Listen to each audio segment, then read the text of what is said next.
Very good morning, my dear students. We were moving on to the topic admission of the new partner. Till now, we have carried out how to calculate the new profit sharing ratio, as well as some questions we have did about the sacrificing ratio calculation also. Along with, we have taken the theory of admission of the partner. Now, we will be moving on to the next topic, accounting treatment of goodwill. How to calculate the goodwill? The three methods have already been studied in the previous chapter, change in the profit sharing ratio.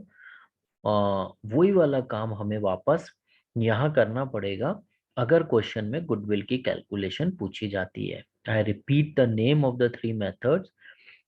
Average profit method, in which you have studied the simple average as well as weighted average, and the second one is super profit method, and the third one was the capitalization method, in which again the A part, capitalization of the average profit and capitalization of the super profit. ये काम आप पिछले chapter में कर चुके हैं. I remind you, अगर question में पूछा जाता है द सेम मेथड्स आप यहाँ पर भी अप्लाई करेंगे for the calculation of the goodwill, right. अब बात आता है कि अकाउंटिंग ट्रीटमेंट गुडविल का कैसे किया जाए और क्यों किया जाए. द मेन पॉइंट इज क्यों किया जाए. First point I am taking that. देखिए, I always say that there is one chapati, there is one roti, और there is one bowl of anything, there is one pizza. Only हमारे पास एक है round shape में. अब तक हमारे तीन पार्टनर्स थे फर्म में, for example A B C. They were sharing that chapati, but now the fourth partner, the D, is also being admitted, obviously with the mutual consent of all the three partners or as per the provisions of the partnership deed. जैसे भी है वो अब admit हो रहा है. अब कोई रोटी बड़ी तो हो नहीं जाएगी, राइट. बड़ी भी हो जाएगी तब भी अल्टीमेटली तो तीन पार्टनर्स ही थे पहले, लेकिन अब एक चौथा पार्टनर और आ रहा है उसके अंदर शेयर करने के लिए. तो ऑब्वियसली उसको शेयर कहाँ से दिया जाएगा. जो बाकी के तीन पार्टनर्स हैं वो कहीं ना कहीं अपने शेयर को सैक्रिफाइस करेंगे.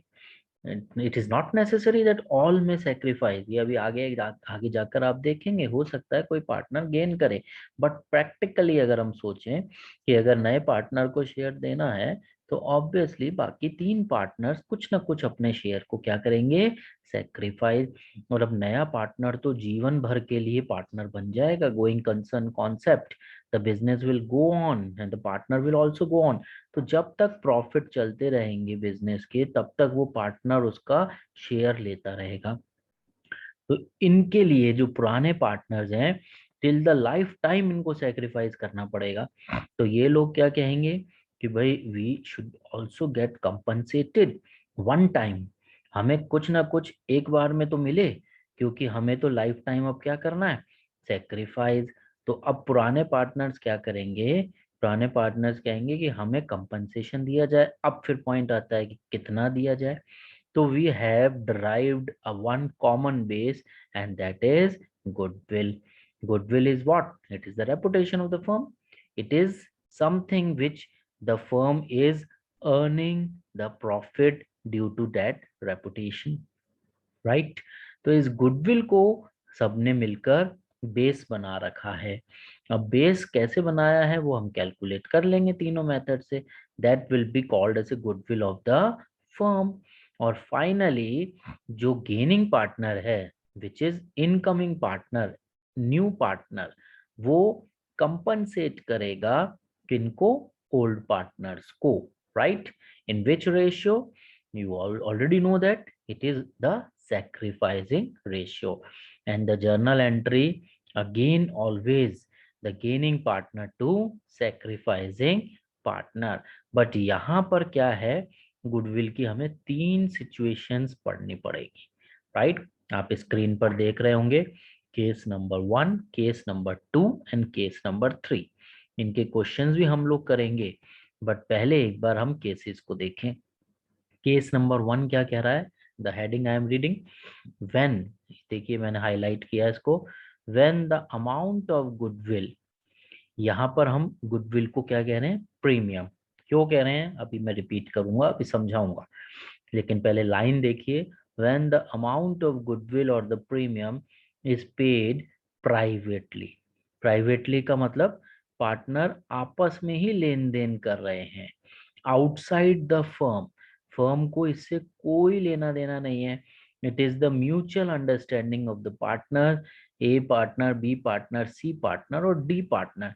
तो ए बी सी डी को कह देंगे भैया इतने पैसे दे दो, हम फर्म के बाहर ही समझौता कर लेते हैं, हमें आप पर्सनली इतना अमाउंट दे दीजिए। therefore firm is not interested in their outside dealing. Firm को इससे कुछ लेना देना नहीं है। तो यहाँ पर हम फाइनली, जब फर्म को कुछ लेना देना ही नहीं है, तो देखिए no journal entries required to be passed because the settlement is done outside the business. यहाँ पर आपको कोई जर्नल एंट्री करने की जरूरत नहीं है। आई रिपीट, जब भी क्वेश्चन में दिया हुआ हो गुडविल या प्रीमियम प्राइवेटली पे किया गया है outside the business, then we do not require to pass any journal entry, right? Case number 2, I'm reading the heading. When the new partner brings his share of goodwill, again it is being written as premium in cash.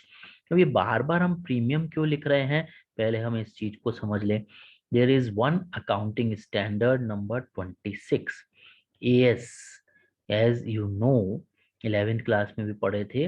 Accounting standards are the guidelines which the business is required to follow. कुछ compulsory और mandatory है, कुछ एक तरह से suggestive है कि they should require. तो ये accounting standard chartered accountant institute ने बनाए हुए होते हैं, राइट? तो उन्होंने एक 26 नंबर का अकाउंटिंग स्टैंडर्ड बनाया है जिसकी हेडिंग थी accounting for intangible assets. Goodwill is an intangible assets, right?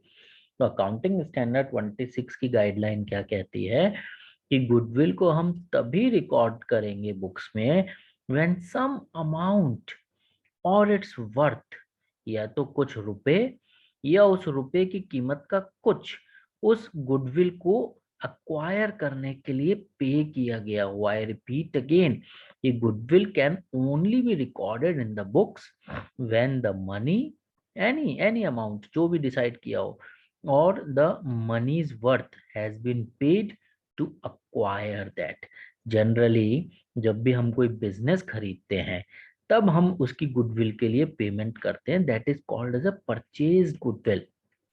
Purchase goodwill is recorded in the books because the amount is paid for that, but self generated goodwill, think about that, कि किसी business की goodwill generate भी तो हो रही है, चाहे वो नहीं बिका पर फिर भी लोग उसके बिजनेस को पहचानते हैं, उसका नाम दूर दूर तक है, कस्टमर उसके नाम के कारण आ रहे हैं।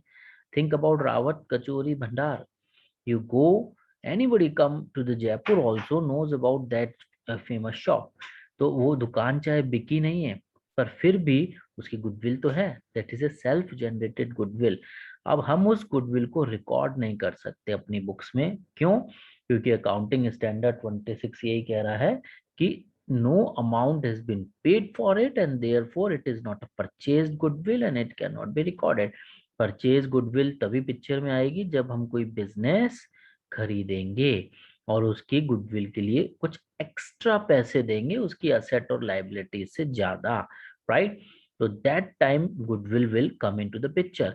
बट अब इन तीनों ही केसेस में अगर कोई पार्टनर एडमिट हो रहा है तो कोई बिजनेस तो बेचा नहीं जा रहा है, तो गुडविल के लिए कोई पैसे तो दिए नहीं जा रहे हैं, तो इसीलिए इस गुडविल को हम बुक्स में रिकॉर्ड नहीं करेंगे। Therefore we use the word premium, right? We are not using the word goodwill.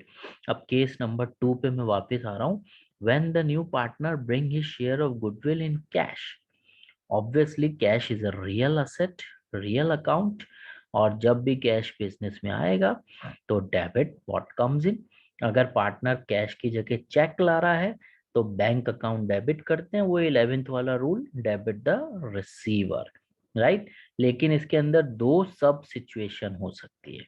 हो सकता है जो गुडविल का पैसा नया पार्टनर ला रहा है that is being retained in the business, that is being retained by the old partners. Retained का मतलब कि उन्होंने अपने कैपिटल अकाउंट्स में उसको रख लिया। लेकिन अल्टीमेटली ओल्ड पार्टनर्स उस पैसे को निकाल भी तो सकते हैं, that is called as withdrawal, drawing. तो therefore there could be the two situation. First, when the amount, देखिए जो हाईलाइट किया हुआ है, when the amount of the premium brought by the new partner is retained in the business. Retained in the business का means कि new partner ने जो पैसा दिया है वो ओल्ड पार्टनर के कैपिटल अकाउंट में पहुंच जाएगा, वो उसको निकालेंगे नहीं। तो सबसे पहली एंट्री हम करेंगे कैश या बैंक अकाउंट डेबिट। रीजन मैंने बता दिया है, डेबिट व्हाट कम्स इन, अगर बैंक है तो डेबिट द रिसीवर। क्रेडिट किसको करें? We can not credit the goodwill account, we are opening a temporary account called as premium for goodwill account. Temporary account इसलिए क्योंकि आप नेक्स्ट एंट्री में देखेंगे कि ये जो गुडविल का पैसा है, प्रीमियम है, that will be transfer to the old partner capital account. हम चाहते तो direct cash to old partner capital account भी कर सकते थे, बट लेकिन कंफ्यूज हो जाते कि वो पैसा किसके लिए है, क्योंकि अगर ओल्ड पार्टनर कैपिटल लाएंगे तब भी यही एंट्री होगी कैश टू कैपिटल।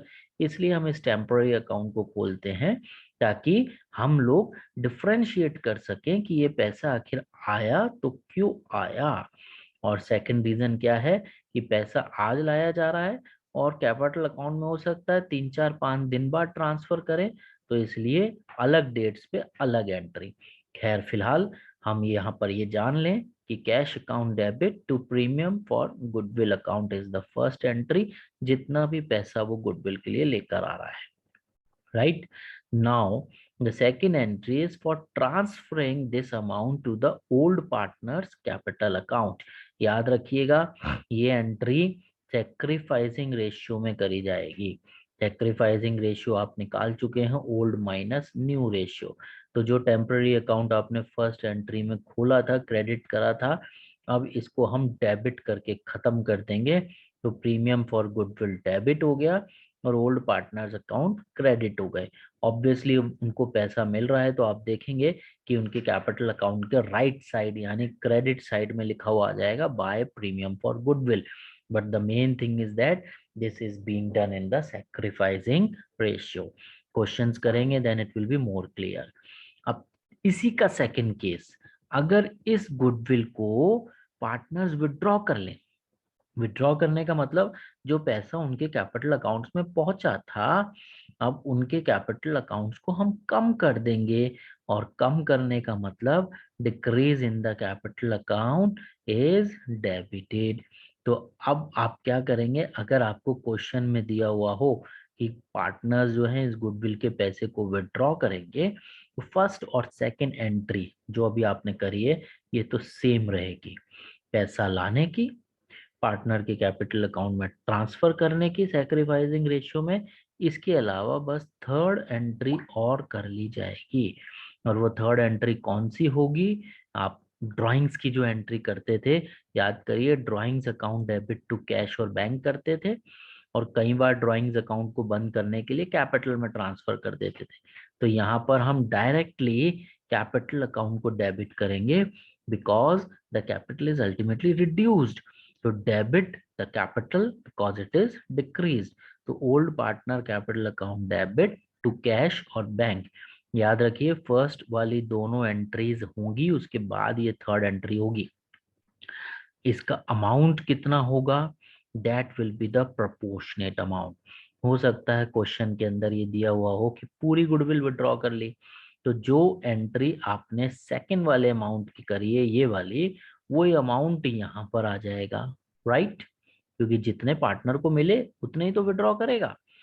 हो सकता है कि आधी कर ली, तो अब अगर पहली वाली एंट्री सपोज गुडविल 50,000 लाया जा रहा है, जो दो पार्टनर के अंदर 25-25 बट गया, तो अगर आधा निकाला तो 25 का आधा कितना निकाला जाएगा? 12,500।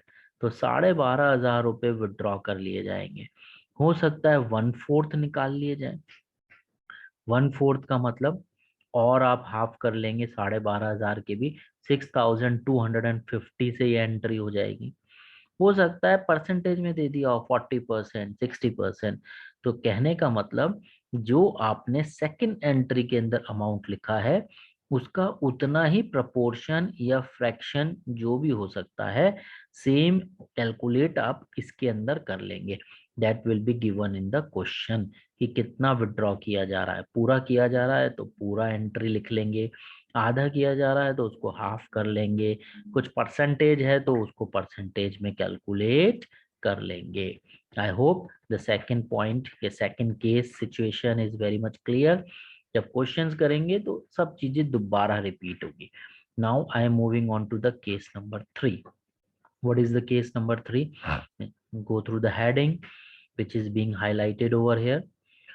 यहाँ पर देखिए नया पार्टनर कैश ही नहीं ला रहा है, और हो सकता है कि कुछ कैश लाए और कुछ कैश नहीं लाए, यानी mixture of case number 2 and case number 3। अभी मैं प्योरली केस नंबर 3 पे चल रहा हूँ। When the new partner does not bring his share of goodwill या premium in cash. Accounting standard 26 या 26 यहाँ पर भी लगेगा, क्योंकि गुडविल को हम रिकॉर्ड नहीं कर सकते जब तक कि उसके लिए कोई ना कोई पेमेंट नहीं किया हुआ हो। Therefore, we are not opening the goodwill account anywhere in any of the case. Premium नाम लिया था, यहाँ पर हम प्रीमियम नाम भी नहीं लेंगे। क्यों? क्योंकि कुछ पैसा लाया ही नहीं है पार्टनर, और जब पैसा नहीं लाया तो आप खुद सोचिए अपने दिमाग में कि अल्टीमेटली क्या करें। हाँ, कैपिटल का तो वो पैसा ला रहा है। देखिए न्यू पार्टनर दो अमाउंट लेकर आता है, एक तो कैपिटल का और एक गुडविल का। अगर गुडविल का नहीं ला रहा तो क्या आप उसकी कैपिटल वाले पैसे को यूज कर लेंगे? अगर यूज करेंगे तो वो मना करेगा कि नहीं, मैं अपना कैपिटल क्यों टच करने दूं। He will say that my capital should remain intact. ठीक है, मैं अभी गुडविल का पैसा नहीं ला रहा हूं, तो आप क्या करें, आप मेरे करंट अकाउंट के अंदर डालकर छोड़ दीजिए। जब कभी पैसा होगा तो मैं करंट अकाउंट को कैपिटल में मर्ज कर कर आपको दे दूंगा। राइट? आपको तो मिल जाएगा पैसा इसके अंदर, मेरे करंट अकाउंट के अंदर पड़ा रहेगा। जब भी कभी फ्यूचर में होगा, मुझे लगेगा कि मुझे एडजस्ट करना है, तो मैं करंट अकाउंट को अपने कैपिटल अकाउंट में मिला लूंगा। तो देयरफॉर यहाँ पर हम प्रीमियम फॉर गुडविल नहीं ओपन करेंगे। राइट? और हम क्या करेंगे, उसकी कैपिटल अकाउंट को भी नहीं छेड़ेंगे। Instead we will open a new account and debit the partner incoming partner by this new account, that is the current account। तो बी पॉइंट के अंदर देखिए, in this case new partner current account will be debited। ये यहाँ पर in this case new partner current account will be debited by his share of goodwill, and the old partner's account will be credited in the main line है sacrificing ratio. ये entry भी sacrificing ratio में होगी। Entry I am repeating, new partner current account debit to old partner capital account. ये entry क्यों करी गई है? द रीजन इज सेम, कि न्यू पार्टनर का करंट अकाउंट इसलिए डेबिट किया गया है क्योंकि हम उसकी कैपिटल को छेड़ना नहीं चाह रहे हैं। अगर आप यहाँ पर कैपिटल ले लेते, new partner capital account debit, तो उसकी कैपिटल अकाउंट कम हो जाती। और उसकी कैपिटल अकाउंट कम वो क्यों करने देगा? Capital should remain intact. Note में भी लिखा हुआ है, देखिए हमने, the current account of the new partner is debited instead of the capital account because capital is not reduced and it should remain intact. तो अभी फ्यूचर में जाके वो इस करंट अकाउंट को अपनी कैपिटल अकाउंट में मर्ज कर लेगा अगर उसके पास पैसा आ जाएगा। पैसा कहाँ से आएगा? इसी फर्म से जब वो कमाएगा। जब इसकी फर्म से वो कमाएगा, उसकी कैपिटल अकाउंट बढ़ जाएगी, तो वो सबसे पहले अपने करंट अकाउंट को कैपिटल में मर्ज करके खत्म कर देगा अपने मैटर को। राइट? ये सब म्यूचुअल अंडरस्टैंडिंग है पार्टनर्स की, क्योंकि पार्टनर्स भी चाहते हैं नए पार्टनर को जोड़ना। तो इसलिए उसकी ये शर्त माननी पड़ सकती है कि भैया गुडविल का पैसा अभी नहीं दे रहे हैं, बाद में कभी होगा तो करंट अकाउंट को कैपिटल में मर्ज कर देंगे। तो main underline point is that the new partner current account will be debited and the old partner capital account will be credited, and that will done in the sacrificing ratio। again sacrificing ratio वही old minus new। तो ये तीन cases हमने करा है। Case number 2 और 3 इनका mixture भी हो सकता है, कि 50,000 की गुडविल में से नया पार्टनर 20,000 तो ले आया और 30,000 नहीं ला पाया, तो इन दोनों को मिक्स कर लेंगे।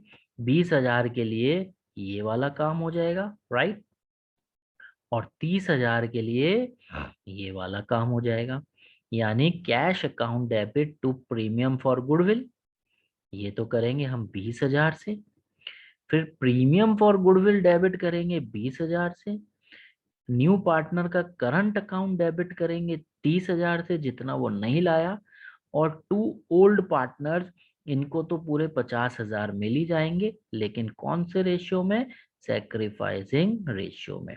तो I am repeating again, case number 2 and case number 3 could be given as a mixture also. तो जितना पैसा लाया गया है वो प्रीमियम फॉर गुडविल के थ्रू डेबिट हो जाएगा पार्टनर्स के कैपिटल अकाउंट में, ओल्ड, और जितना पैसा नहीं लाया गया है वो न्यू पार्टनर के करंट अकाउंट के रूप में डेबिट कर दिया जाएगा। I hope I am pretty clear. इसके क्वेश्चंस करेंगे that we will be taking into the next class.